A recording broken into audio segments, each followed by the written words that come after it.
Imagine this.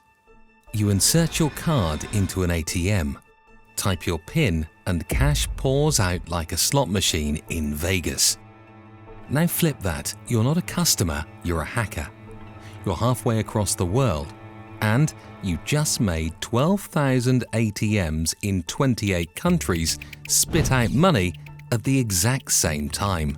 $14 million gone in 2 hours. And the people behind it? They don't even use ATM in their own country, because they live in North Korea. This is the story of Lazarus Heist, Cosmos Bank Edition.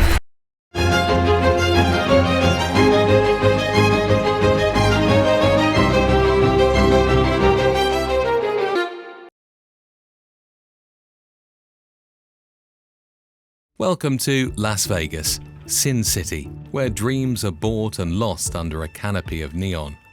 But every August, Vegas hosts a very different kind of high roller.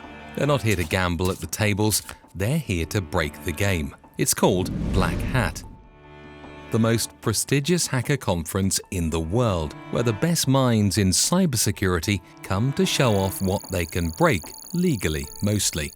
In 2010, a man took to the stage and changed everything. His name? Barnaby Jack. Barnaby looked like a rock star, but he was a hacker's hacker. That day, he stood beside 2 ATMs he legally bought online, typed a few lines of code into his laptop, and made them spit out bills like a Vegas jackpot machine. The crowd went wild, because he showed the world how vulnerable our financial systems truly are. And he wasn't done yet. Barnaby later revealed he could do it remotely, from anywhere in the world. No key, no card, no physical access, just code. He didn't do it for crime, he did it to expose flaws before real criminals could find them. Sadly, Barnaby died in 2013, but his work lived on, and somewhere, someone was watching. August 14th, 2018, the day before India's Independence Day. At a police station in Mumbai, Inspector General Brijesh Singh is prepping for the next day's parade. Shining medals, finalizing protocol. And then he sees a TV report. Cyber attack on Cosmos Bank in Pune. Singh stares at the screen. Cosmos Bank, a 112-year-old cooperative bank in Pune. He makes a few calls. No one in law enforcement had been informed. Nothing from their intelligence channels. Just television. And something about it feels wrong. So Singh drops everything, gets into his car, and drives 150 kilometers to Pune. When he arrives, the staff are shaken. Over the past weekend, something unthinkable had happened. On August 11th, just before the weekend lull, Cosmos started receiving alerts from Visa USA. 12,000 suspicious ATM transactions in under 3 hours.